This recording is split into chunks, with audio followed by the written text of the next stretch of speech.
ఈ gold silver దారిటు ఎటు వెళ్తాయి, డైరెక్షన్ ఎలా ఉంది? ఫెడ్ మీటింగ్ అనుకున్నాం, ఇవాళ నైట్ ఫెడ్ మీటింగ్ ఉంది, అవుట్పుట్ పెరుగుతాయా తగ్గుతాయా అనేది పక్కన పెడదాం. జనరల్గా లెవెల్స్ ఏంటి, ఎక్కడి వరకు రావచ్చు అంటే ఇంటర్నేషనల్గా చూసుకుంటే 5,000 పైన 5,000 లెవెల్లో ఉంది.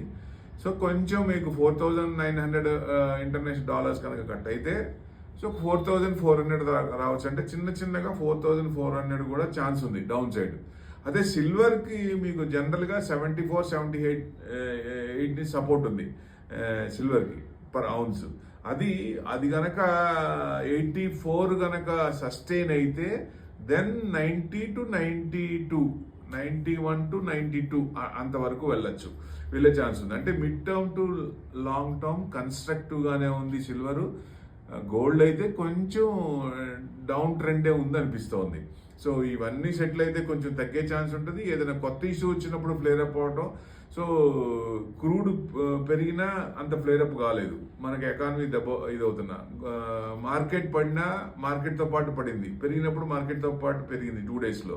సో గోల్డ్ కొంచెం ఎక్స్ట్రీమ్ పొజిషన్కి వచ్చిందా అంటే ఒక రకంగా వచ్చింది అనుకోవచ్చు. చిన్నగా కొంచెం తగ్గే ఛాన్స్లే కొంచెం కనపడుతున్నాయి ఓవర్ ఏ పీరియడ్. చిన్నగా 4,400 దగ్గరకు వచ్చే అవకాశాలు ఉన్నాయి. అంటే సిల్వర్లో స్ట్రక్చరల్ డిమాండ్లో చేంజెస్ లేవు.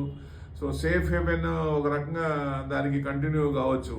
గోల్డ్ కూడా అంత కొంచెం 4,400 దాకా రావచ్చు, కానీ విపరీతంగా తగ్గుతుందా అంటే ఆ లెవెల్కి వచ్చినప్పుడు మళ్ళీ కండిషన్స్ బట్టి ఇంకా కొంచెం 4,400 కట్ అయితే మళ్ళీ ఇంకా నెక్స్ట్ లెవెల్ నెక్స్ట్ సపోర్ట్ ఎక్కడ ఉందో చూసుకోవాలి. సో ప్రెసెంట్ అయితే ఆ 4,400 దాకా చిన్నగా రావచ్చా అంటే ప్రాబబిలిటీస్ ఎక్కువ ఉన్నాయి రావడానికి. సిల్వర్ అయితే మనకి 3,05,000 క్రాస్ అయితే నెక్స్ట్ 355 దాకా ఉంది. సో అంటే కన్స్ట్రక్టివ్గా విపరీతంగా డే బై డే 10,000 20,000 అలా ఎక్స్పెక్ట్ చేయొద్దు.